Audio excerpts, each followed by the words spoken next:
Mary had a little man. The fault. We believe that all men are created equal. To the magnificent mosaic that is America. From radio beacon to radio beacon. I have a dream today. Change has come to America. Believe it. Knock, knock. Who's there? It's a figment of your imagination. Randi Rhodes Show. Turn up your mind. We are going to build the wall. We are already starting the wall. We're going to build the wall. You know, we've already started. We got $1.6 billion. We're fixing a lot of it. We're in San Diego. So here's a case study. San Diego wants the wall. And I said to my people, here's the bad news. If we give them the wall, we don't have an advocate. If we don't give them the wall, they're going to be putting a lot of pressure on Governor Moonbeam in California. Right? But you know what I did? Something I would normally not do, which means in life I'm getting nicer as I get older. I said, let's build the wall for San Diego, so we're building them the wall. I shouldn't have done it. Actually, I sort of changed my mind after we started. I called my people, I said, how much would it cost to stop building the wall in San Diego so they go out and advocate for us because they're desperate for their wall, because they don't like people running over their front yards and all of the problems, right? Including, by the way, massive amounts of crime. I said, how much would it cost to stop? Why? I'm in the construction business as well. Why would you want to pay to do They nothing? got back to me, they said, sir, it'll cost approximately $7 million to stop. You actually hired Now, people that's to not do big that? numbers when you hear about the numbers we talk about.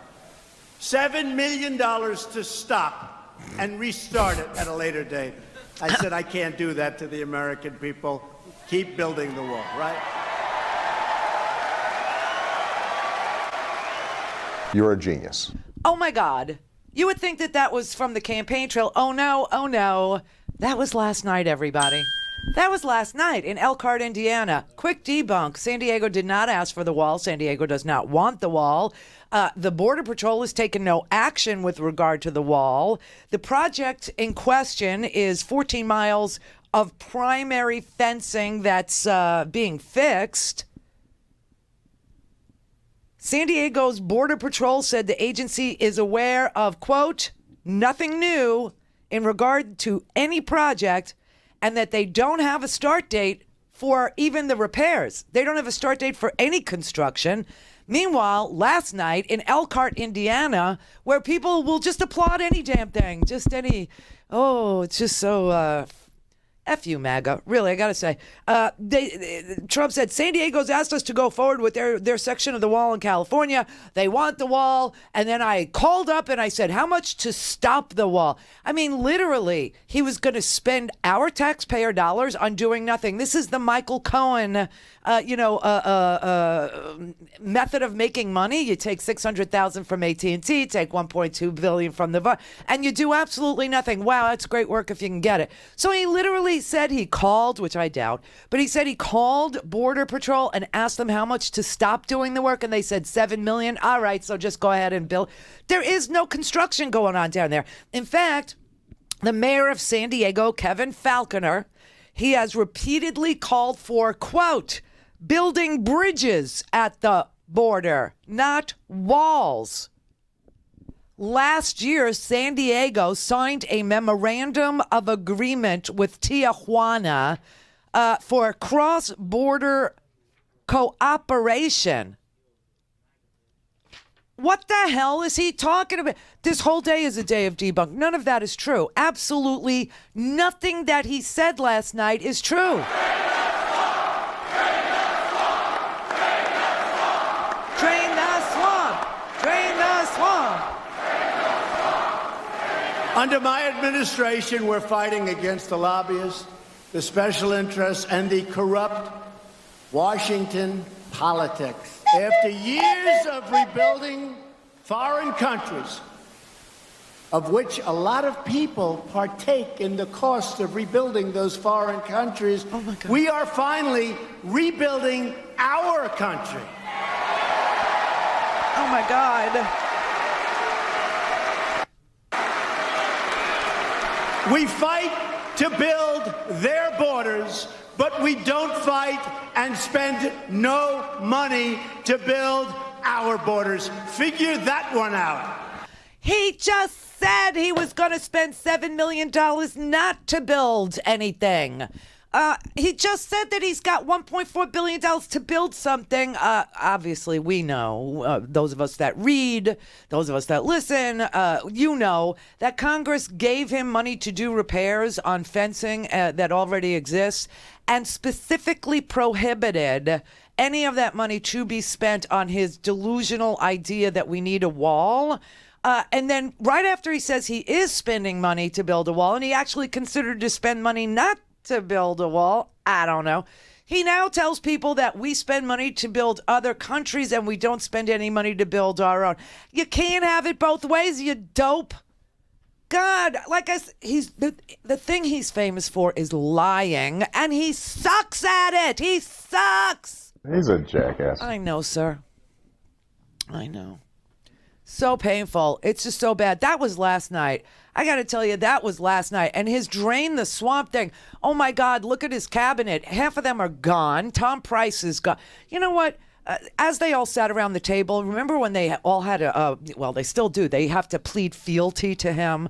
They have to be all oily and they have to be all greasy and they have to just love on him and hump his leg in all these cabinet meetings. You know, remember that?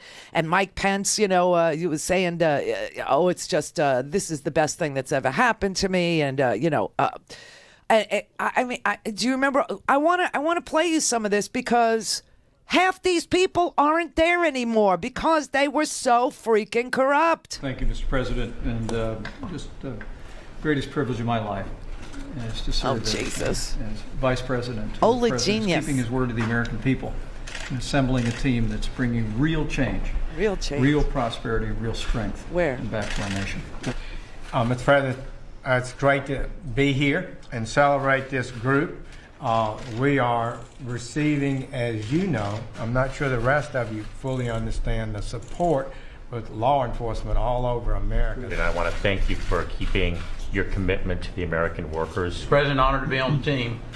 This last week I had the great privilege to represent America. There's our Secretary of Energy, China everybody. At the Green Energy Ministerial. Yeah, he understands green energy. He understands nuclear weapons. Why America was stepping away from the Paris Accord. I can't take it. I'm sorry. I don't even mean to put you through it. I just can't take it. I'll play you a short version, okay? I'll play you the real good stuff. Here. You set the exact right message, and it's being responded. The response is fabulous around the country. Deeply honored, and I want to thank you for keeping your commitment to the American workers. My hat's off to you for taking that stand and for sending a clear message around the world. It's a privilege to serve. I can't thank you enough for the privilege that you've given me and the leadership that you've shown. Not there anymore. I'm thrilled to have a chance to help you. Hey, the Vice Chairman of the Bank of Cyprus. Thank you for getting this country moving. Where's the infrastructure package? Small businesses higher than it's been in about 16 years. We thank you for the opportunity and blessing that you've given us to serve your agenda. We're making tremendous progress. 31,000 on the table. He's gone. Around this table. The holistic team working for America is making results in each and every area. I want to thank everybody for coming. I just thought we'd go around the room. Lucy, how'd we do on the Sunday show yesterday? Your tone was perfect. You were right on message. Michelle, how'd my hair look coming out of the gym this morning? You have great hair. Nobody has better hair than you. Before we go any further, I just want to say thank you for the opportunity and blessing to serve your agenda. That's great.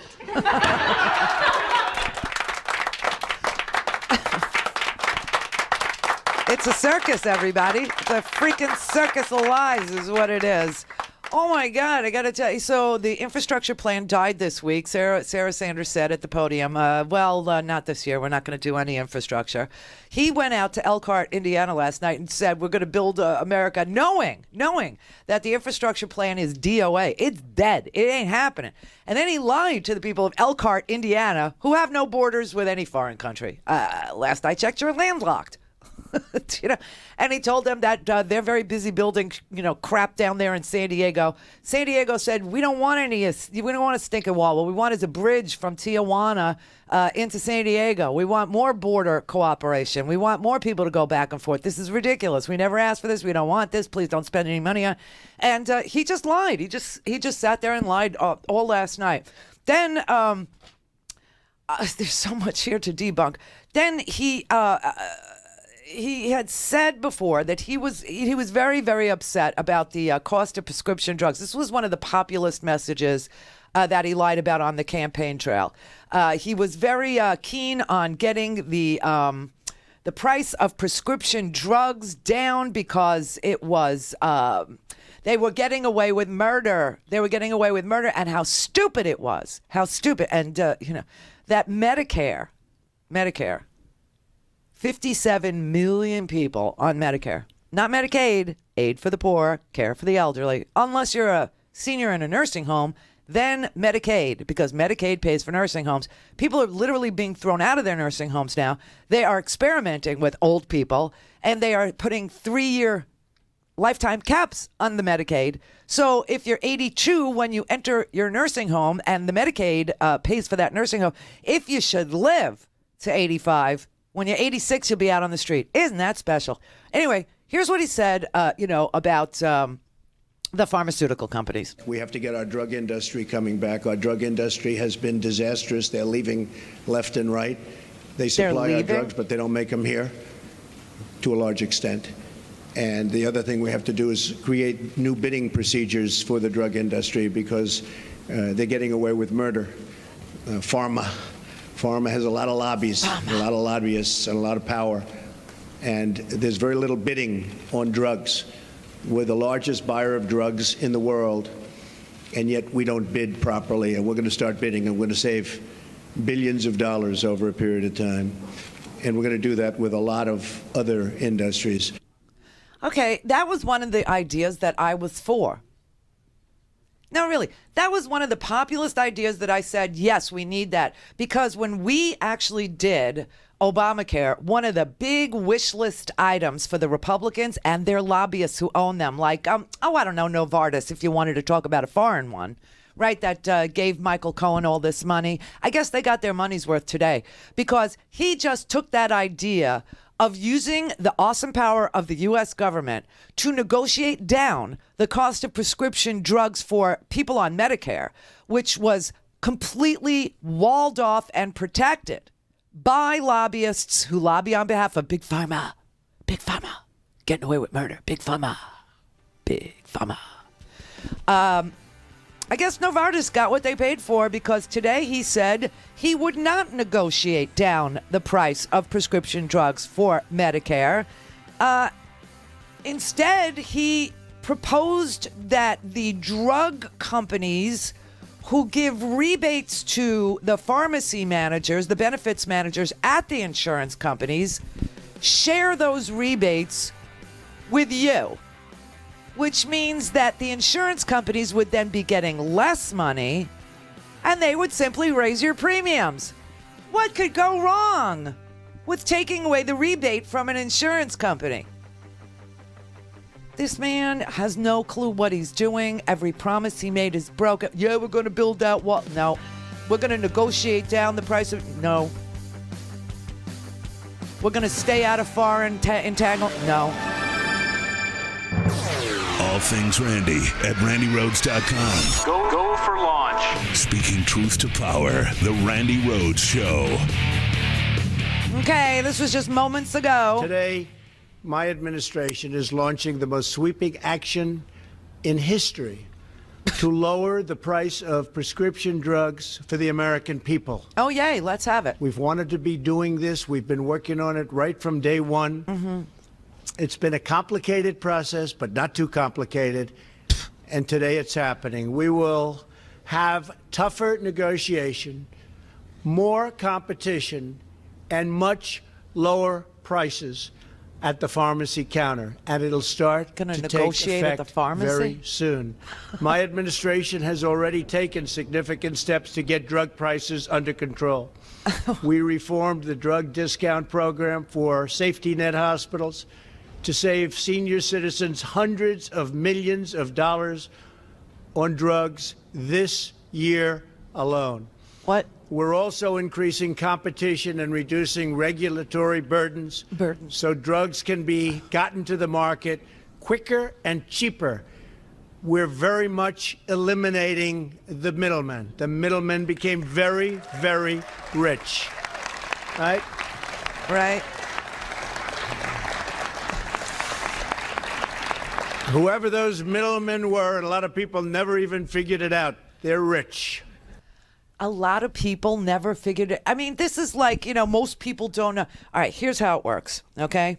The federal government could use its heft to negotiate much lower prices for 57 million Americans in the Medicare program. Same with the Medicaid program, okay? Rather than having insurers that provide Medicare Part D, like to my mother and to your mother and to your grandmother, writing discounts, right? Drug companies have been lobbying, like Novartis and others have been lobbying really, really hard not to let the U.S. government negotiate with drug companies down the prices. The president said there just now, he's going after the middlemen. The middlemen. All right, who are the middlemen? All right, let's just look at a drug, okay? A drug manufacturer makes a list price for a drug. They sell it to, Medicare, okay? And then the Medicare Part D has to overpay for the drug because the drug is priced very, very high. Why is the drug price very, very high? Well, I'll tell you why. You and me, taxpayers, pay those drug companies 6% on that drug price. And so the incentive for them is to keep the drug price high. Then the 6% becomes a bigger payment. So that's the front end. On the back end, what happens is they give a rebate to the Medicare Part D insurance carrier. And that Medicare Part D insurance carrier pockets that rebate. They don't pass it on to you, they pocket it. Now, what he's talking about is those middlemen.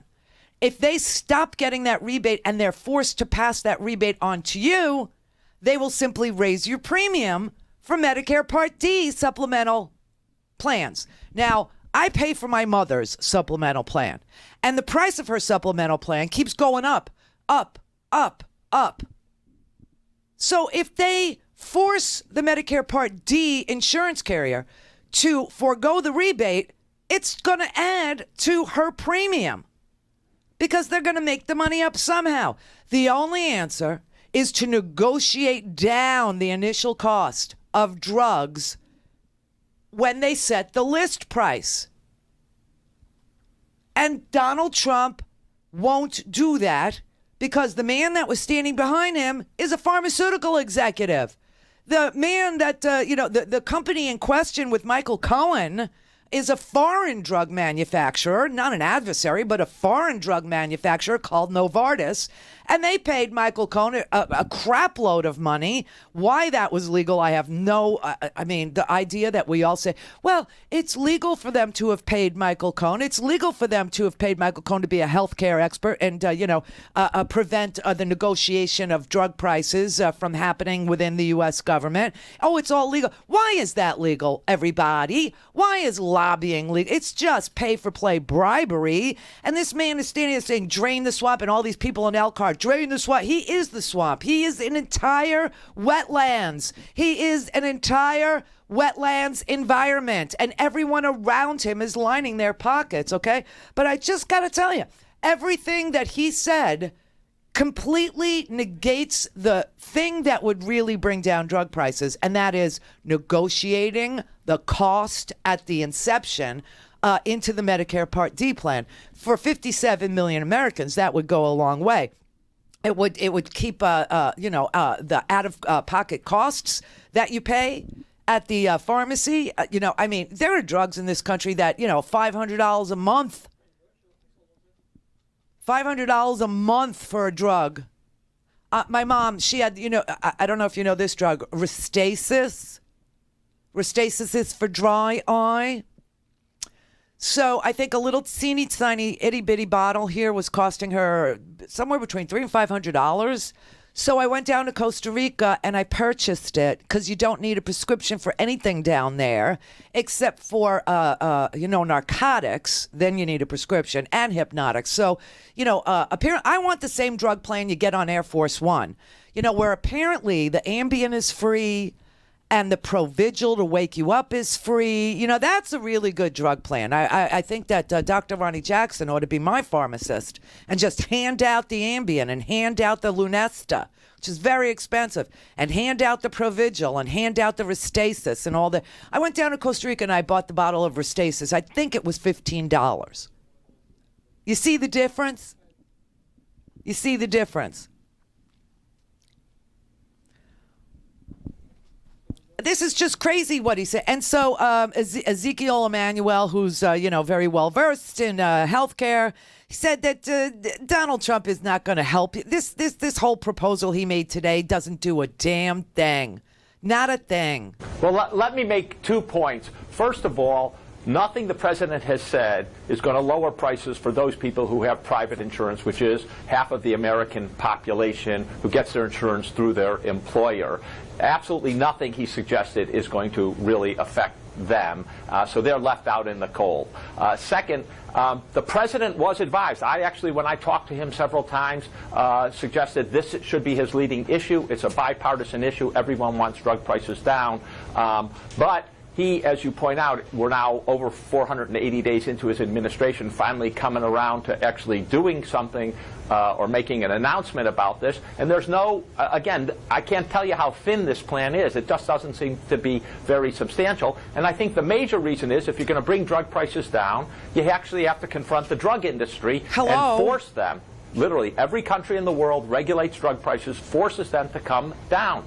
And this president seemed to want to do that on the campaign trail, had that intuition, but as was mentioned, his Republican colleagues don't like that idea. So you have to take on the drug companies, and he opted, his rhetoric is he's taking them on, but the facts are he's not taking them on. You have to do something about the patents, the FDA marketing exclusivity, or set a maximum price for drugs, none of which is he seems to be willing to do. Right. Anybody else? That is drug makers were getting away with murder, and that's not what we're hearing here. It's not what we're hearing. That was a promise on the campaign trail. And in fact, it was that kind of promise. Use that Medicare purchase power, as you're describing, and get drug companies to lower prices. That's a Democratic proposal. It's not one that his Republican colleagues sort of embraced. And it was one of those moments in the campaign where you thought, oh, wow, Donald Trump, should he get to the White House, might be a very different kind of president where he really cuts across party lines all the time. It was moments like that that made us think this might be, but no. That promise has gone away. He really has not been a different kind of president in that way. He has been much in the Republican mold and doing more base play policy throughout his tenure as president. This would have been a total sort of redefinition of the politics of this issue, but he opted not to go that way. By the way, because some members of his administration and Republicans on Capitol Hill were really urging not to do that. Yes, they urged not to do that. They urged when we passed Obamacare not to do that. They've been urging and taking money from Big Pharma not to negotiate down the price of prescription drugs. Now, I just want you to know, as a taxpayer, you pay 6% more than the average price the federal government currently pays drug companies 6% to manage, to manufacture these drugs. So if you're paying 6% of their cost to manufacture, then of course they're going to say the cost to manufacture is going up, so that their 6% becomes bigger, right? So that's where the problem starts. That's where it starts. They have an incentive to keep prices high and to raise prices on Americans because American taxpayers idiotically are paying them 6% more than the rest of the world to manufacture a drug. So they say to you, oh, well, it costs, $100 to manufacture this drug. So, we get $6. Well, now this year it's going to cost us $1,000. So we get $60. Do you know, they keep doing that. They keep doing that. And then we give these rebates to the insurance carrier, so the insurance carrier has an incentive to raise the prices to you so that their rebate gets bigger. Do you see how you're being ripped off both ways, going in, coming out? So the only way to deal with this is to negotiate the price for everybody in a private insurance plan, or for everybody in Medicare, or for everybody in Medicaid, or for everybody. You know what I mean? This is what foreign countries do. Foreign countries negotiate the price of drugs on their marketplace so that their populations can stay healthy. And this allows them to offer health care for all. But not us. Oh, no, not us. No, no, no, no, no. So everything this man says just falls apart under scrutiny, I have to tell you. It just, none of it works. None of it actually works. Because, he likes to talk about, the populist thing. He likes to sound good. He likes to get applause. And what gets applause? What gets applause is lowering the cost of prescription drugs. But he has absolutely no intention of doing it. What gets applause is securing the border, but he has no intention of doing it. What gets applause is making, Mexico a place where people want to stay so that they don't start, running it. And he's not for that. But of course, Democrats are. And why do you think you see a net immigration from Mexico at zero? Because Mexico is a better place to live. Because of NAFTA, believe it or not. It just, this is how you, this is how you get immigration. So, the population, you do understand that the immigrants that are coming into this country now in record numbers are not from Mexico. You get that, right? You get that. Do you know where they're from? Do you? India. The most immigrants in this country, the newest influx of immigrants coming into this country are from India. Number 2, the second biggest, immigrant population. People now coming into the United States, China. Where's Mexico? No, India, China, everybody, China. Everything this man says is a lie. Every freaking thing he says is a lie. And it's becoming completely meaningless. But I will tell you, here's another really disgusting thing. This is going to make you cry if you have a heart at all. Talking about immigration. Did you happen to see this week? Because this freaked me out, and I had to fact check it like 8 ways to Sunday to make sure it wasn't true. If you are smuggling a child, then we will prosecute you. And that child may be separated from you as required by law. So if you're going to come to this country, come here legally. Don't come here illegally. Okay, Jeff Sessions literally stood there at the border in San Diego for a photo op saying that America's policy was to separate women and children. I mean, this was just, all I could see was the scene in Schindler's List with the little girl going, bye-bye Jews, right? That we were separating parents and children, that we were separating mothers and children. And you know what? We did. We separated 700 children from their parents. 700 children. And I got news for you. It's illegal. The Border Patrol is beside themselves. They don't know what to do. We have no procedure to reunite these children. Just makes me sick. I mean, this is just so unbelievable. And these are the people that are coming here legally making claims for asylum from Honduras, which is a minuscule amount of people when you look at the numbers. Okay, most immigrants are coming from India. What they do is they come on, visas, H-1B visas. And then they overstay them. This is why we have people in this country without papers. It isn't because they're jumping the Mexican border. It's because they come here on visas and they overstay their visas. The number 2 population is China. India, China. And yet they went down and went out of their way to go down to the San Diego Y to appeal to the lowest common denominator of racists in this country. It is the sickest, most twisted thing I'd ever seen, and being proud of themselves for standing there and saying we are proudly separating women and children who are coming here legally making claims for asylum. I mean, the stories, it's in the homework section, the stories are just so sickening of women that come here making their claim for asylum, and certain Border Patrol agents, certain ones, are saying, put your child in this car. Put your child in this car. Fasten that seatbelt. Put your child in the back of this car and fasten the seatbelt. And the mothers will do it, and then they drive away with the children. And Sessions is trying to use this as a deterrent for people coming here legally making claims of asylum through our legal system, and then waiting to find out whether or not they can. Their stories are horrific enough. Enough of their family members have been murdered, or enough of the family's land has been taken by cartels, or the brother was killed, and or the son was being jumped into a gang, and the mother took the son and fled. Oh my God, what the hell kind of thing? We're getting so close to fascism in this country, I swear to you. Dick Cheney was on TV advocating once again for torture. This man comes out of the freaking muck to say he's for torture. Torture works, even though we've produced the documents. The top secret documents that have now been declassified for all of us to see, that says that no actionable intelligence was ever proffered, was ever offered, and that in fact torture led to lies, and that we would go on these wild goose chases tracing down these lies that were told just to get us to stop rectally feeding people, or putting them in coffins with bugs for days on end, or keeping them awake for 11 days.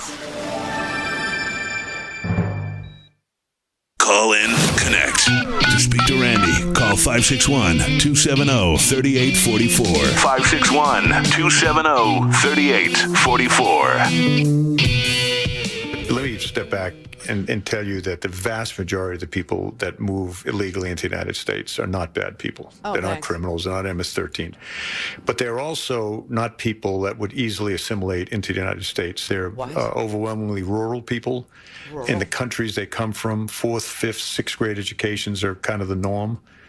They're coming here for a reason, and I sympathize with the reason. But the laws are the laws. What the F is wrong with John Kelly? The people who are coming into this country, coming here legally, that's number one. The laws are the laws, and they are coming here legally. Number two, the biggest immigration, the biggest country that is sending people over here is India. And they have excellent education. China is the number 2 country. So what is he doing? He's pandering, and he's trying to make you imagine that we have these rural desert people. Can I just say real quick, Randi, that Mr. Kelly was raised by an Irish Catholic family. You know who had a problem assimilating to this country and was from a rural area? The Irish, when they came over to this country so long ago. What is he talking about? He just makes crap up. I mean, listen, this is all pandering to a racist base. There's no question about it. And what we have here is, a blurring of the truth, from John Kelly. John Kelly is a liar. John Kelly is a racist. John Kelly is a liar. John Kelly lied about, Congresswoman Frederica Wilson. John Kelly and other generals lied about why these soldiers, these staff sergeants that we lost in Niger were there. I mean, they are incapable of telling the truth. This is why me as an enlisted person, okay, that's what I was. I was an enlisted person, okay? And me as an enlisted person learned very early on that high-ranking individuals who are on a career path to a pension, with, officers, they lie. They lie like dogs. They cover up all kinds of crap that goes on in the military. Wrongful deaths, bad missions, rape, sexual assault, sexual abuse, all this stuff. They cover it up. They lie. These are some of the most disgusting people that we have serving in the military. I hate to tell you. But here we have John Kelly intimating that the big push of people coming into this country somehow are coming from countries that are so rural with really bad education systems. Although when you look, India is the leading country of origin. We had a 7% increase. In 2016, we had a 7% increase in people coming here from India, followed by China, followed by Hong Kong.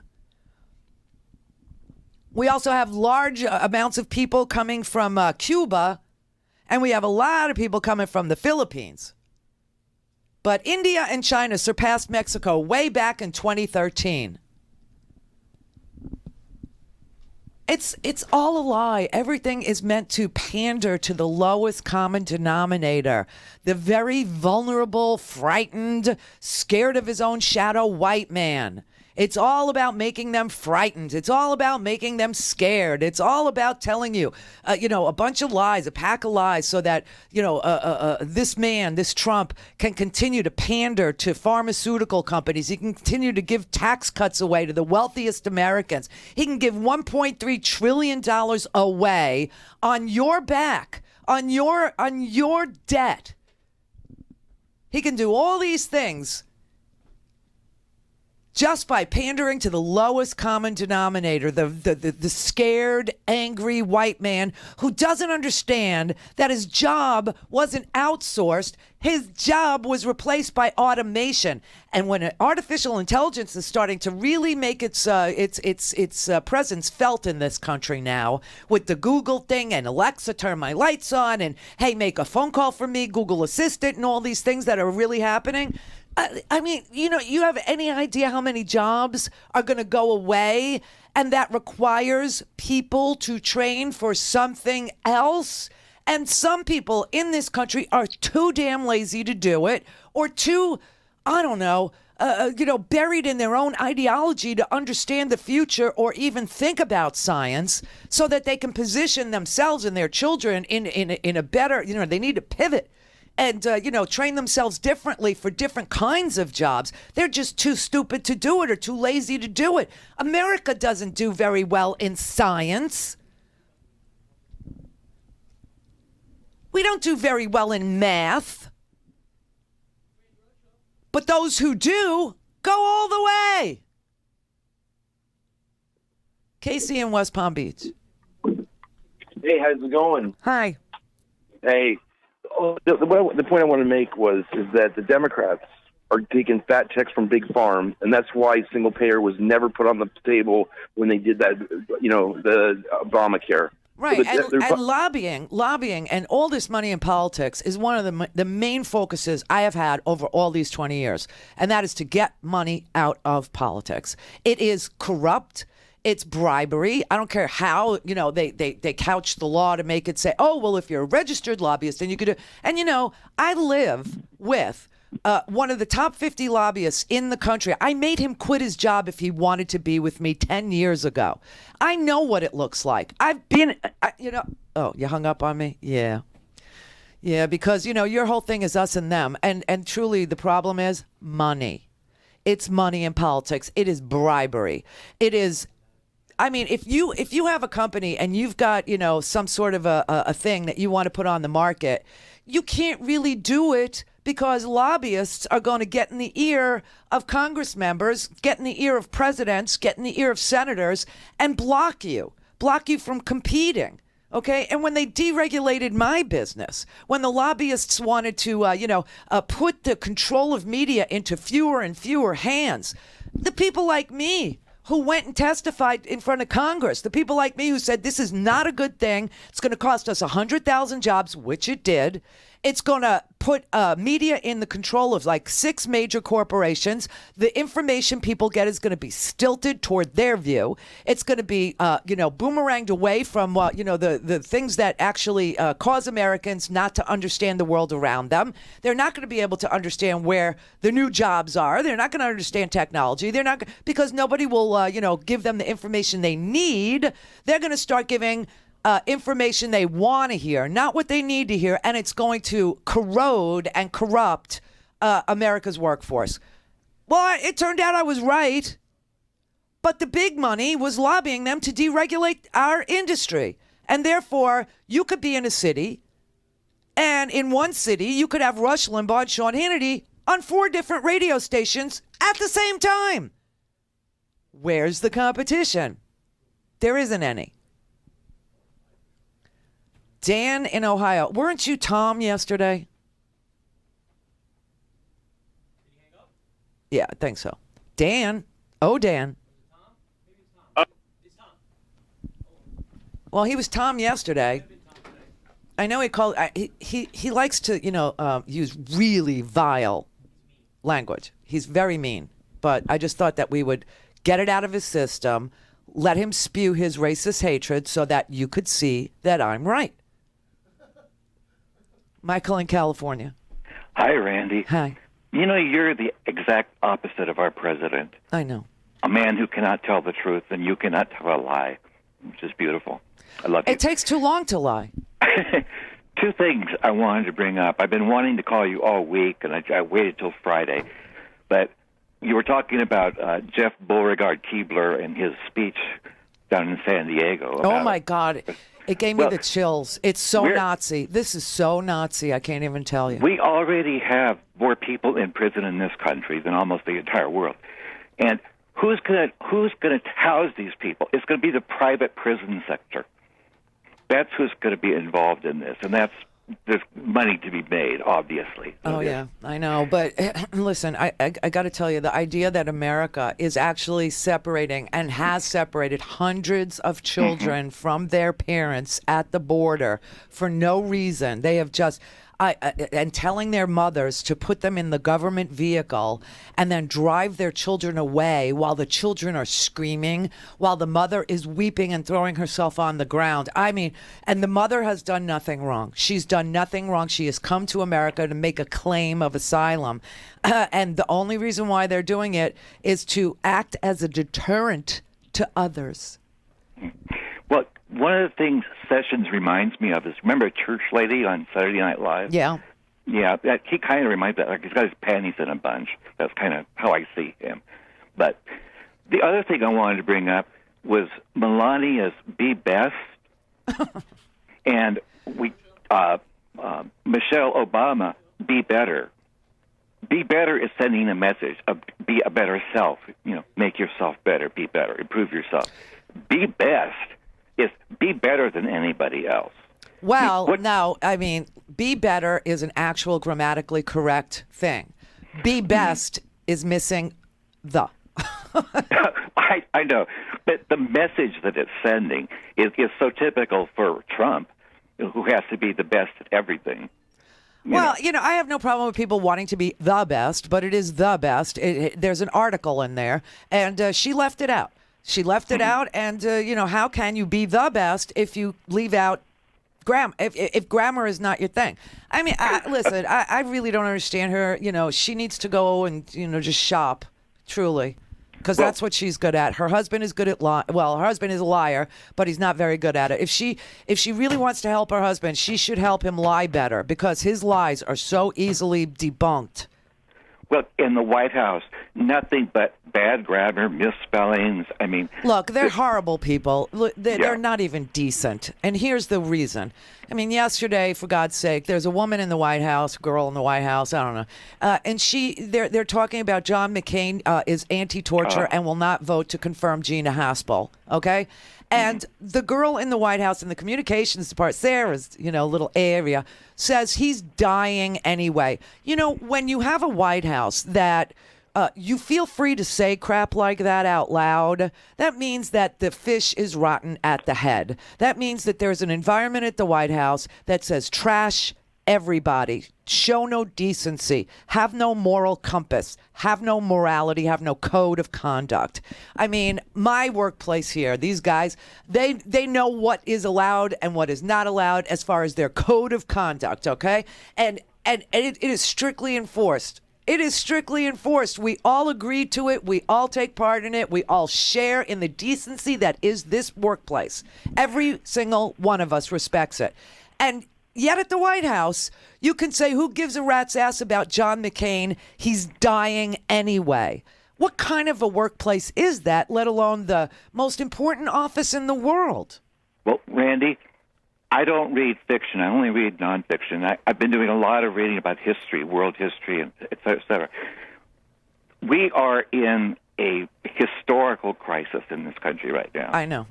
This is totally historical, and it doesn't look good. Well, you know, it could go either way. We can go all the way to the right and snap back and go all the way to the left, or we can keep on going to the right and fall right off that cliff. They keep taking our rights away from us little by little. And are we going to be able to stop them before they're done? Well, you know, they prey on the most vulnerable people. They prey on the undereducated, which he said, I love the undereducated, remember? But they prey on the undereducated. They prey on people that don't have good communications because they don't have broadband or access to the internet, or they don't have good schools because the tax base is so bad because people are renting or they've been thrown out of their houses through the last Republican president's policies, right? And they prey on the most vulnerable Americans, and they encourage them to stay vulnerable. They encourage them to stay undereducated. They encourage them to stay ignorant and stupid so that they can repeat really bad history with autocratic dictators and, threatening journalists with jail, or worse, taking their credentials away, cutting people off from information. And, thank God for journalism, really. It's the only thing that's keeping us sane. I'm grateful that you were talking about the Indians and the Chinese and the immigration and everything, because I've always felt from the beginning that Trump's immigration policies were basically racist, anti-Hispanic, anti-Latino. Okay, well, period. No, he only does that because so much of the South is anti-Latino, right? So he does that, and he plays with the border issue, which is a net zero immigration situation, and sends, like 5 National Guard troops down there to make a stand and But check this out. I mean, you got Jared Kushner's sister going to China and saying, well, now that my brother is in the White House, I can get you all H-1B visas. Now, those visas go to highly, highly skilled jobs, okay? Those are the real money jobs. And that's who's suffering in this country. People who go all the way through college, all the way through grad school, all the way to get their PhDs, only to come out of school and find out that, there are immigrants that are being given H-1B visas who will take their jobs for less. Well, all the people that But everybody in this country loves to look down. It's easy to look down. It's easy to look down at people, isn't it? But look up, because that's who's peeing on you. Yeah, when you're being peed on, you're on the bottom. You get that? You get that? Yeah. If you're being peed on, it's not coming from the bottom. It's coming from the top. But it's so easy to look down. Mary had a little man. The fault. We believe that all men are created equal. To the magnificent mosaic that is America. From radio beacon to radio beacon. I have a dream. Change has come to America. Believe it. Knock, knock. Who's there? It's a figment of your imagination. Randi Rhodes Show. Turn up your mind. Real quick, though, because Senator John McCain has said he's not going to endorse half spell also, in part because she believes in torture, that she thinks it works, even though she laid out at least 3 instances where it did work to the benefit of humankind, not just Americans, but all of all human beings. No. Should they be evaluating this nominee on her feelings, or based strictly on the facts and her commitment not to use it anymore because it's no longer legal for us? Well, she can't use it anymore because we've determined, the Congress, that it's not legal. The fact is John McCain, it worked on John. That's why they call him Songbird John. What? The fact is those methods can work, and they're effective, as former Vice President Cheney said. And if we have to use them to save 1 million American lives, we will do whatever we have to. Oh, my God. General McInerney, everybody. General McInerney from my branch of the military, the U.S. Air Force. He was part of the neoconservative industrial complex, the contractors and just the war, the people who made money off of war, mostly with defense contractors. McInerney sold the war in Iraq to you. sold it to you. And you know what's so interesting about the stupid people who are voting constantly to, do this all over again, except Iraq will become Iran. They never learn from history, ever, never. And they always believe, these disgusting people like John Kelly, like General McInerney, Dick Cheney, who sold you a bogus war that literally cost us 5,000 lives, never mind the amount of people who came back after 4 deployments. Used to be you did 1 tour duty in Vietnam and you came back. Oh, no. Now, even if you're a double amputee, they'll figure out a way for you to serve again and redeploy you and redeploy you and redeploy you and redeploy you. And then when you come back with post-traumatic stress disorder, screw you. Screw you. We're not bringing down the cost of medication, and we're certainly not going to make marijuana legal, even though it shows a great promise with relieving the symptoms of nightmares and tremors and other things that are associated with post-traumatic stress disorder. Yeah, screw you, people. Screw all of you.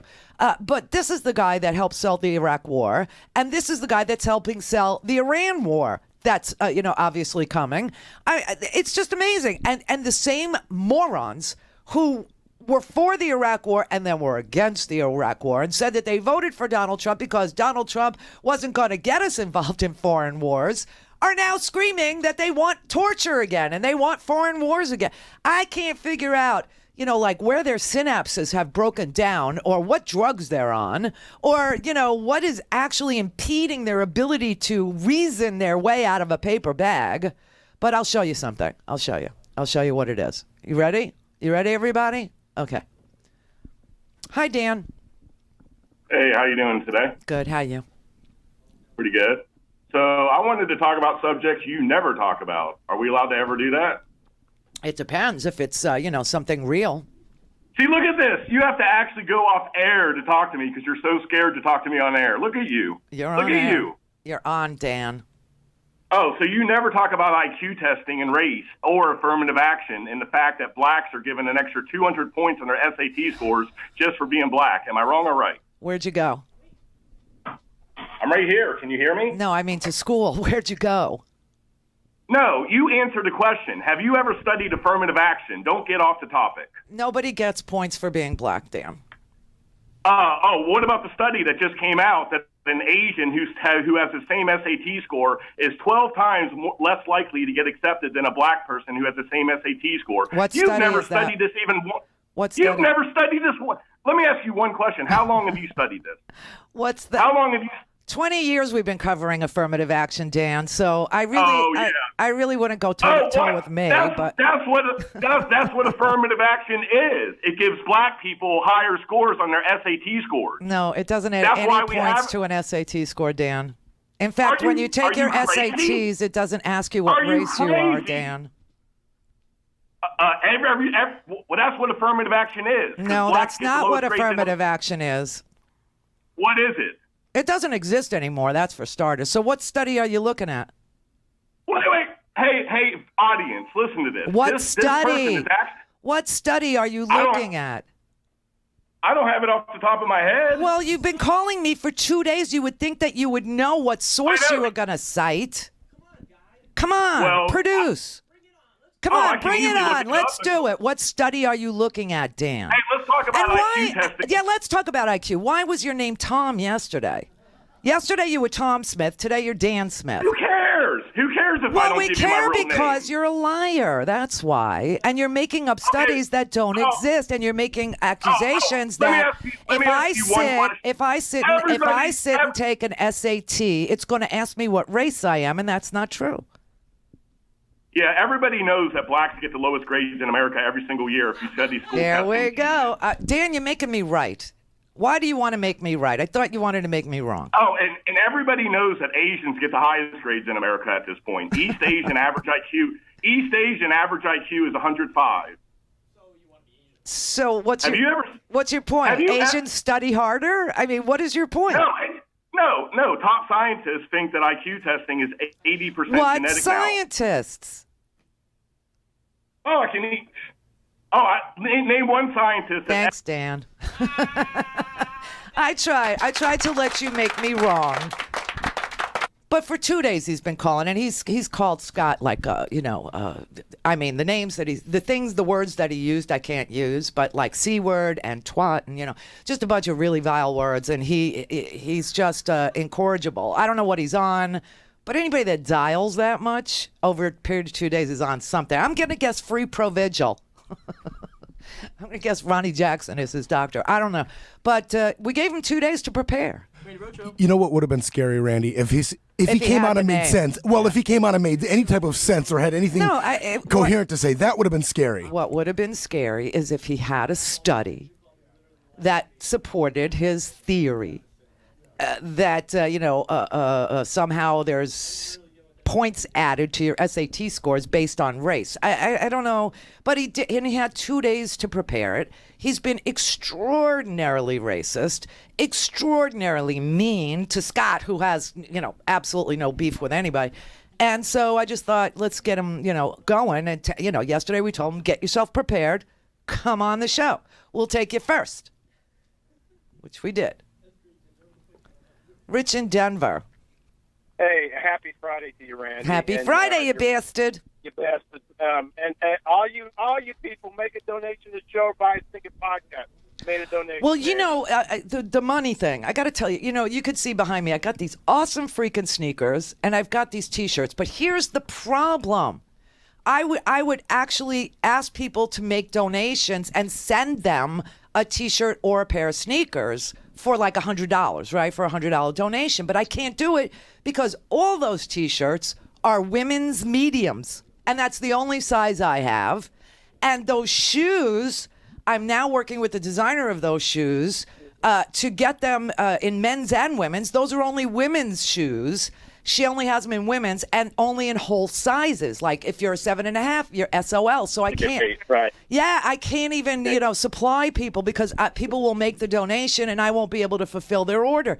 So I'm just leaving them here until I can get orders filled. So I'm going to place a big order with her tonight for size 7s, 8s, 9s, and 10s. That's all I can get from her for the shoes. And they'll only be women's. And then the T-shirts are only women's medium. Now, if you want a woman's medium or you want the sneakers in a whole size, 7, 8, 9, 10, then just make the donation and I'll get you, I'll get you set up. But that's all I have to offer right now in the way of swag. That's it. Well, I don't even mind that. That'd be awesome. But I just raised some money and I bought a couple of coffee mugs and stuff. So hey, well, thank you. And for those people who really do have a couple of shekels to rub together, those people with the big money, we sure could use some podcast gifts so that we can gift them to Dan or Tom or whatever the hell his name is. Yeah. Dan Smith, Tom Smith, Mike Smith. Yeah, every day he calls up with a different name, and every day he lies, and every day he's on something because nobody dials the phone that much. I think he went to the Anton Law School, the asshole law school, and the you know who went to asshole law school? You know who actually graduated from that law school? You know who graduated from that law school? Didn't Howard go there? Howard, yes, Howard went there. That's exactly right. That's where his law degree is from, the Antonin Scalia School of Law. Well, I say this every day, Randy, and the gene pool needs chlorine, man. And I'm telling you, the gene pool needs chlorine. a huge dose of. It's like Hal Holbrook said to Bob Redford in the garage in All the President's Men. Just follow the money. It's all about the money. It's all about the money. It's always been. Listen, I tell you, this thing with Citizens United, when David Bossie and those freaking Republicans opened the floodgates, what did you think was going to happen, conservative idiots? What did you think when you allowed all this money into politics? What did you think the result was going to be for you? Did you think that you were going to get more representation or less representation? It's sickening. It's completely. It's a completely corrupt system of governing. There is no way to self-govern when you're competing against one company that could give one guy $1 million. One guy gets $1 million. You know how many lobbyists there are? And they all get $1 million. Really, I mean, this story about Columbus Nova and AT&T and Novartis and all this that gave $1 million just to one guy, Michael Cohen. One guy. One guy. You know how many lobbyists there are at Greenberg Traurig, where Rudy Giuliani just got asked to leave? You know how many lobbyists there are there? Here, let's look. Let's get the exact number because we cite our sources here. This is the New York Times article speaking to Jill Perry, who is the PR person for Greenberg Traurig. Again, another place Howard worked. Howard was a managing partner at this particular lobby shop. It's one of the biggest ones in the world. Jack Abramoff works there. Go watch Casino Jack. Actually, Howard, there's a character that plays Howard in that movie. Just saying. Okay. But let's see. How many? 2,000 lawyers. 2,000 lawyers. Now, all of them have to get paid. So they get paid. That's one lobby shop. Giuliani worked there until like yesterday or Wednesday. I think they asked him to please leave. Jack Abramoff worked there. He went to jail, right? He was, they were taking money for Indian reservations, casino gambling, right? And he went to jail for what he did, which is hard to do, right, Jack? It's hard to do. I mean, there's so much legal bribery. It's really hard to find laws to break when it comes to lobbying. But what kind of representation did you think you were going to get when you said that this kind of bribery was legal? And you idiots, you keep voting for this over and over and over again. Democrats take money too. It's a bad system. It's broken. I mean, these congressmen, really, two things would change everything. Number one, they should have to wear a patch like a NASCAR driver on their suit as soon as they're sponsored by Novartis, as soon as they're sponsored by AT&T, as soon as they're sponsored by a Russian company, Columbus Nova. They should have to wear the Russian flag and a Columbus Nova logo. You know what I mean? That would be a start. The other thing is, when they speak, they should be under oath. It would change everything. The Randi Rhodes Show is live on RandiRhodes.com and the free Progressive Voices app for Android and iOS. Visit the App Store or ProgressiveVoices.com now. If I can shift gears to Michael Cohen here, the news that's come out over the last 24 hours about his aggressive sales pitch to sell, if not access, at least sell his expertise on the Trump administration to AT&T, to Novartis, and to this company that has ties to a Russian oligarch. First of all, what do you make of that? Right. Well, this shows that, at the very least, it's pay to play on steroids. And it shows that the Trump administration is really involved in a culture of corruption. You already have a cabinet of corruption with cabinet officials wasting taxpayers' money and doing things for lobbyists. And now you have the president's own attorney who was involved in this pay-to-play scheme. Part of that money was at least $500,000 from a Putin-aligned Russian oligarch. That is deeply suspicious, and we need to see if that money went anywhere else other than Michael Cohen. I mean, honestly, this is so corrupt. It is so ugly. It is so bad. What kind of representation did you think you were going to get with this guy? What kind of representation did you think you were going to get? I mean, you just open the floodgates to money. Money talks, and everybody else gets screwed. A $1.3 trillion tax cut to these people? To these people. And then a budget on top of it, $1.3 trillion or $1 trillion budget. And nobody gets anything for it. Nobody. I mean, people work, it's just so sad. It's so sad. And I don't know, why people trusted this demagogue. I don't know why people trusted this salesman. This guy that's president now and his whole freaking cabinet, half of them are gone. Okay. The other half pled guilty. 75 indictments so far from Mueller. And they keep walking around going, nothing to see here. There's no collusion. You're the one that colluded. Hillary colluded. This is a colluded. I mean, these people are going down. They are literally going down. And you know who's going to bring them down? I love this. A working girl. This email is very, very disturbing for the following reasons. First of all, it's less than 48 hours after the FBI raided Michael Cohen's home, his office, and his hotel room. Michael Cohen reaches out to my client's former attorney, Keith Davidson. He notes that he doesn't have his cell phone, and I can confirm that that's because the FBI had taken it in the raid. And he is communicating with Mr. Davidson, but they don't have any legal cases at that time together. They don't have any reason to be communicating. They're clearly not making dinner reservations. And Michael Cohen inquires as to how they should communicate. And then he also references this Anthony as it relates to some interview that evidently Keith Davidson and Michael Cohen were in the process of trying to get set up. So, look. Okay, so let's read this email that he's speaking about in case you can't see it, or like you're like Dan, who needs extra points on his SAT because he doesn't understand there's a delay. This is why I think he said, why didn't you put me on the air? Because idiot boy with the high IQ there, he doesn't understand there's a delay because we know people are going to say really ugly crap. All right, so here's the email. Put it back up, please. Here's the email. It's to Keith Davidson, who is Stormy Daniels' first attorney, and somebody that we drew attention to a while ago, because, I have a high IQ, you know that.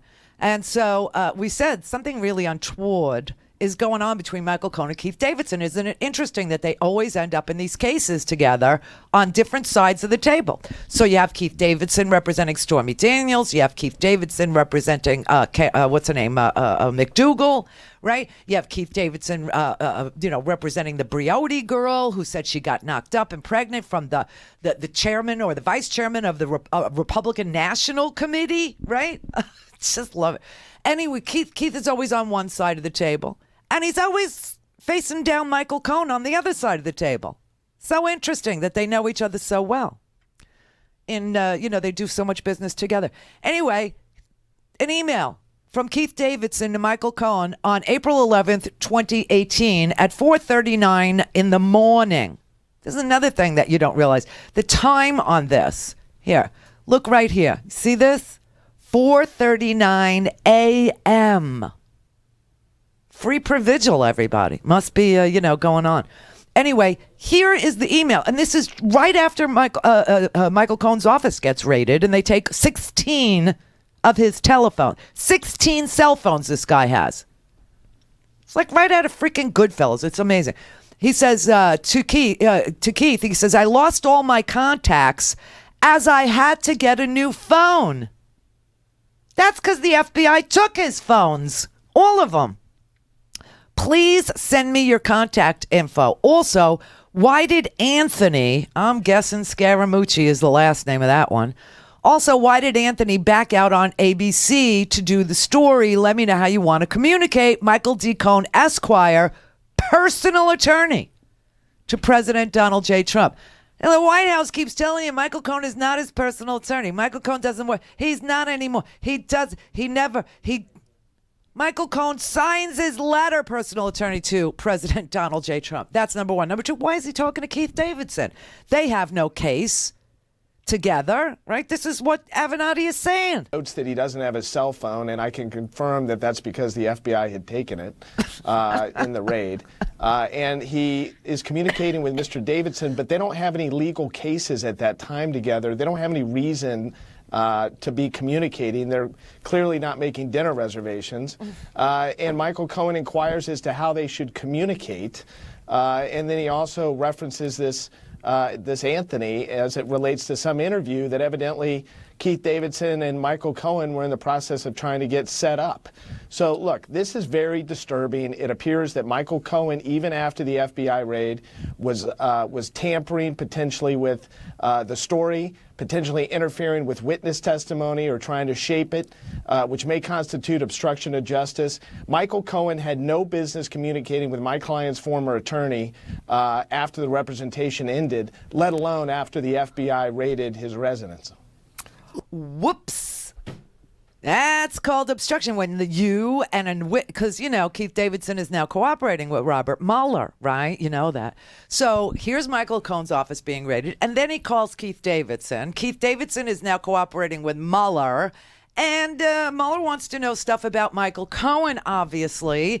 Keith Davidson would know the answers to those questions, and Michael Cohen is reaching out to Keith Davidson to coordinate the testimony.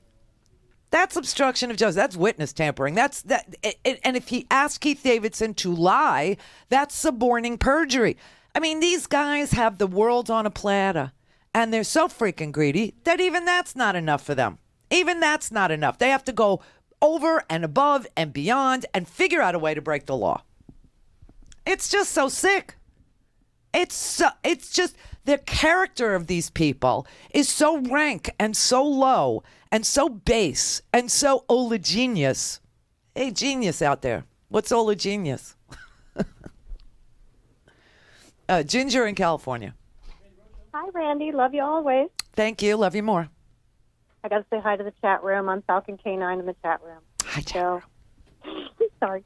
Anyway, I was so disturbed by the angry white middle-aged male that called earlier because that is the most dangerous creature in the country. I know. They do murder more people in this country than any terrorist would ever think of. That's very true. They're a very dangerous animal. And the hostility that he had. Yeah. Somebody's got a small penis. Oh, it's terrible. Oh, well. Buy a sports car with all your extra, disposable cash. He's probably one of those that drives around in the Corvette with the T-tops, and he thinks he's so hot, No, I think he's a guy who wants to drive around in a Corvette with a T-top and think he's so hot. Oh, probably. This guy is in a the Honda, the Beater. He's either in that or he's in like a 1998, Ford F-150. Oh, could be one with of those a Confederate big, flag on the back. Thing with the flag. Yeah, one of those losers. Of course. Well, see, I'm so disturbed because I did my ancestry DNA, and all these years later, I could have gotten extra points on the SAT. I'm 1% Nigerian. Oh, wow! I'm a black person trapped in a white body. How did this happen? And I'm less than 1% Mali, and I'm less than 1% Ghana. Oh, slave trade, Bahamas, 1665, Bahamas. Isn't that cool, though, that you could figure all that out? I know. I found out I was a freaking Viking. I loved it. I was like, wow, Isn't that's that cool? so cool. So cool. Well, I'm 49% Irish, so I'm double screwed. So, these you must be terrible Irish beautiful. birds that came here. Are you very, very pretty? I don't know. I Yeah, guess I'm okay. you are. I got to have the blonde hair because, as you get to a certain age, that gray stuff comes in, and you can't hide it anymore with the brown, so then you got to go blonde. Thanks, Ginger. I love you. I love you, too. Javier in Los Angeles. What up? What up? My What's God. doing? How many extra points I did you get with a cannot name like that? I can't believe it. I know. Oh, Scott, he's the man, and I can't believe I'm actually talking to you, but I've been following you, and I said I was going to give him, I was like, just give me 30 seconds. But you speak the truth. You're so funny. And that guy, Dan. Tom? You mean Tom? Don, Tam, Stan, dang, man, that. What difference does it make? Because you're a liar. That's why. Oh my. Okay. I'm starstruck. But damn, he called in all upset. Oh no, he's been calling for days now. This has been going on, and Scott didn't want to, give him any sunlight, and I just told him, just put him on the air. Just put him on the air, and he'll prove me right. And he did. He did prove you right. I know. He did. He showed you how ignorant. Oh, please. He is. They're worthless people. They really are, because deep down inside, all it is a big black hole of bad feelings, just bad. He feels bad every day. He wakes up and he feels bad. He's resentful. He's a nasty guy. Nobody wants to be around him. This is why he's dialing radio shows all day, every day. He's relentless. He's just relentless. He's not ruthless. I'm ruthless. He's relentless. Right. Oh, you are. You are. But you're okay. You are. Yes. So, anyway. Andre in Silver Springs. May I help you? Andre. No. Hassan in Michigan. Hi, Randy. Hi, Hassan. Okay. Before I start anything, I want to say this. Don, whatever his name is, that guy whatever his name is, he need to just leave us alone.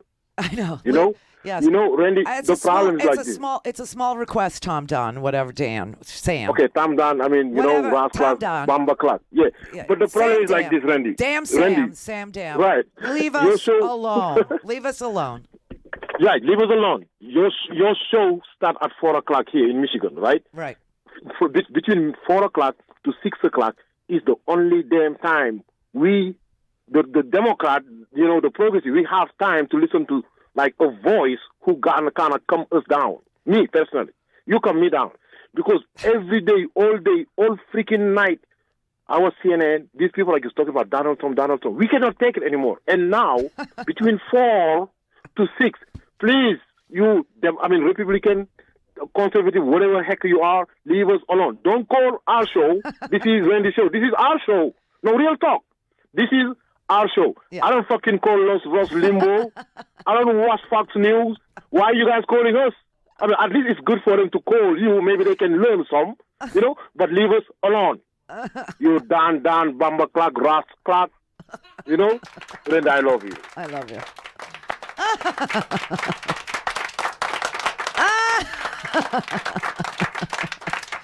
I think he just cursed you out in Senegalese, is what I think just happened there. And you're too stupid to know it. And yet I know which language he just cursed you. Come on, Tom, Don, Sam, Dan, whatever the hell your name. Get into the world. The world is really freaking fabulous. It's fun. It is. You have all these different cultures and people and languages. It's freaking fun. It's fun for your tongue.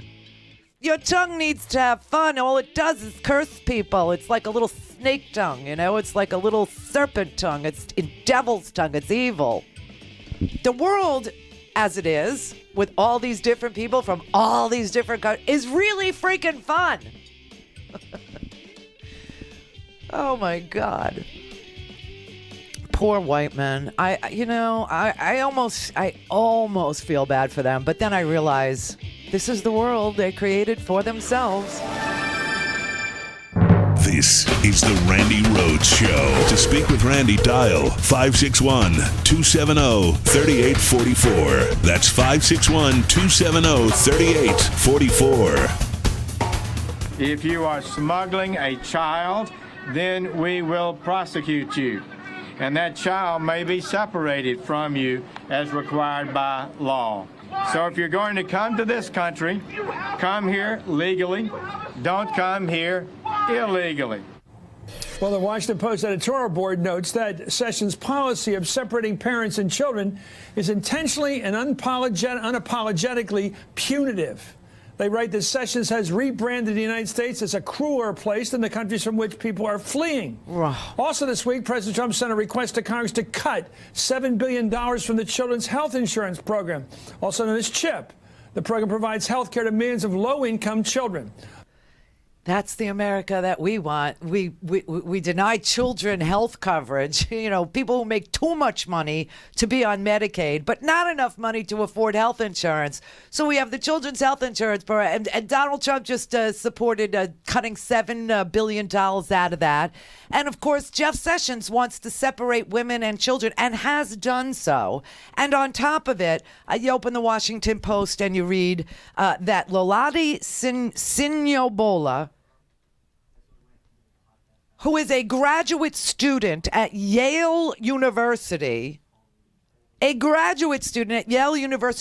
had she's black, had a white student call the police on her because the white student didn't feel that the black student belonged at Yale. She felt threatened by the very presence of the black student napping. So let's add to the list all the things you cannot do in this country if you are Hispanic or if you are, African American. You can't nap while black. You can't wait for a school bus while black. You can't shop for underwear while black. You can't have a loud conversation while black. You can't golf too slowly while black. You cannot shop at Barney's while black or Macy's or Nordstrom Rack. Don't get locked out of your own house while black. Don't ask for the corporate number for Waffle House's management while black. Don't read C.S. Lewis while black. Definitely do not be in your own house while black. Remember Professor Gates, can't do it, can't have it. Oh my God.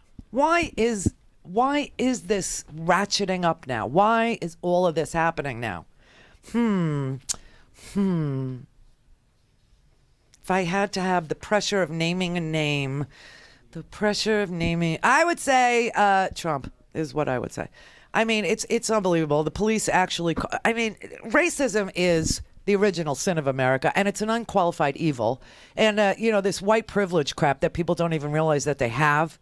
The idea that this student, what's her name, Sarah Bash or what? Sarah Bash. She keeps doing this, by the way. Sarah Bash is a Yale student also. She keeps her name is Brash, Sarah Brash. She keeps calling the police on black students at Yale because they're black. And they make her feel uncomfortable. Too bad. Andre in Silver Spring. Hey, Randy, can you hear me? I can. All right, sorry about before. I don't know what happened, but I just wanted to make, I didn't either. Yeah, I don't know. But I just wanted to make comments in regard to the political parties, and actually this Yale situation kind of feeds into it. But, I think the Republican Party is a lost cause. I think there's no point in even trying to talk sense to those people for the most part, because it's just unreasonable. This particular Republican Party is trash. It is trash. So I think the only way to really fix our political system is to fix the Democratic Party, and particularly the corporatization, so the money in politics. Money. It's always money, isn't it? That is what has ruined the balance. Yep. See, if the Democratic Party could become, a more progressive party, reject the corporatization, then you would have you'd have the option. You could go the corporate route, which would be the Republican way, or the non-corporate route, the more progressive Listen, here's route. the thing. There's nothing wrong with corporate America, except that the access that they have to actual law, the access that they have to legislators, the access that they have to groups that actually write our laws for us now. I mean, these freaking legislators don't write anything. They actually have ALEC and other organizations, the Heritage Foundation, all these crazy right-wing lunatics out there, and most of the media. They have all of it, and they still make garbage out of it. They still do. They still they own the parties. They own both the parties, and that's the big issue. I mean, that's the issue. Other than that, if they just wanted to be corporate and we just wanted to be small business and we all wanted to coexist, and some of us wanted to work for other people and some of us wanted to own whatever, that would be all the American dream. That would be all, totally great. But the access that corporate America has through their cash to our legislators is what makes the whole system, stink. It's the definition of corruption. And I think if we could fix that issue, especially within the Democratic Party, there would be a lot more success. And it would, again, just give voters a clear-cut option. One more thing I wanted to say about the Democratic Party. I will say this on behalf of some Democrats, not the party. I hate the party. I do. Right. But on behalf of some Democrats, that they will actually say that they won't take any PAC money, which is corporate money. Yeah. They will only take, individual donations, So to their benefit, they need to get, affirmative action. We should give them more points for not taking. I think the Justice Democrats, correct? Aren't they a group of Democrats that are not going to take corporate money? I don't know. I never heard of them, but I will tell you that the yellow dogs take money, the blue dogs take money, the DLC, which is it was so bad it doesn't even exist anymore. Right. Okay, right, that was the Clintons' invention, the DLC. Right. I mean, it was. This is, but after Citizens United. All this, the Sheldon Adelson just gave $30 million to the Republican Party. All right. Now, how could you vote for a party that is being funded by one guy? I mean, what kind of representation do you think you're going to get from that party that went to Las Vegas? Every year they make their pilgrimage. This is a guy who makes money off of casinos in Macau. Okay, he's a casino guy for the Asian population in Macau, where gambling is legal. I mean, honestly, and you got Eric Prince's sister is sitting as our education secretary. Eric Prince is the guy who had meetings with Russians in the Seychelles. I mean, what kind of representation do you think you're going to get from a party like that? It's corruption. It's the definition of corruption. It's insane that it's just insane. It is insane. I think it's crazy. It's you know what? It's not insane. What it is Banana Republic stuff, just on a very large scale. Okay, it's when people are fleeing Honduras, they're fleeing Honduras because they have a corrupt government. At the very top, they have a corrupt government. When people are fleeing, different countries and they come here, it's because of communism in China, or it's because of the caste system in India, and people would rather take their education and use it in a free country. Okay, but this country is becoming less free and more like the countries that they're fleeing from. When you start separating women and children and point to them and say they're the reason for your lot in life, you've become a banana republic. You've become a corrupt bearer of fake news. Yeah, no, I agree. I agree with you, Randy. It's definitely an issue. So, listen, it's a race to the bottom. That's what we called the show today, Race to the Bottom. And it was in honor of me looking forward to talking to Sam Dam Smith, which is his last name, he says. It was in honor of you that we called it Race to the Bottom, because you were leading that race, and we knew you were going to call again. Matt in California. Hey, Randy. Hi. Not a first time, but a long time, so I guess we need these sound effects. I told Scotty I was apologizing for all of the white 50-something-year-old males that act like Thank you, 50-year-old white male, for apologizing for other 50-year-old white men. Every day you watch this crap. Every day you see these stories. You see a story about a black guy who's an IT guy, and the FBI comes to his house and they put him in jail for 5 months, locked him up, denied him bail, saying he was too dangerous to be out in the public. And then the Justice Department fails to prosecute him because they have no charge against him. All they did was they rounded up this man who's the father of 3 because he was part of Black Lives Matter. He's nonviolent, obviously, right? And then Jeff Sessions was unable to prosecute him because there's no law that he broke. But here on the other end, and then you see the Yale student who was napping, and there was no law that she broke, but still the cops are called, right? And you sit there and you go, oh my God, this white privilege is so off the hook now. People don't even understand that being able to call the police and say, I feel threatened by a black girl napping is white privilege. Mm-hmm. Yeah. No, I get pulled over, and the guy said, you were talking on your cell phone. I said, no, officer, I was playing the air drums, and I can reach quickly for my phone and go, look, there's nothing on it. I wasn't on the phone. I thought, shit, if I was black and I reached down and went, well, look, you're I dead. wasn't on the phone. I can prove it to you. Boom, done. You'd be dead. Yeah. You'd be dead. And that's because whites do enjoy a privilege in this country. And decent white people know that, and indecent white people don't. That's the truth. Absolute truth. And decent white people want to do something to end the brutality against people who are not white, because we realize, those of us who have seen the world, have current passports, or have friends from all different walks of life, and have been to a Mendy, or know what jumping the broom looks like, or travel to far-flung places and experience the food and the booze and the culture and the landscape and the geography and the religion, and love it, and love the culture, and love the diversity, and love the experience of being exposed to all kinds of new things, and really find that it's enriching to your life to experience all these different things.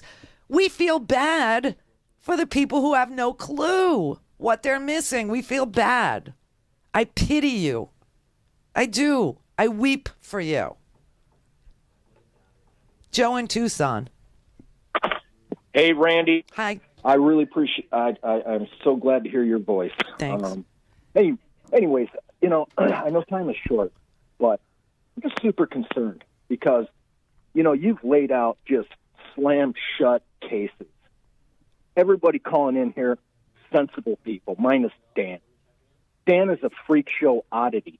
He's a crack hit for media. I hate to tell you, Dan is about 30% of the American people. And that's the saddest. True. That's the saddest part. If Dan was an anomaly, if Dan didn't, run in a crowd of people that made up 30% of America, who the hell would care? We'd play with Dan and we'd have fun with Dan, and that would be the end of Dan.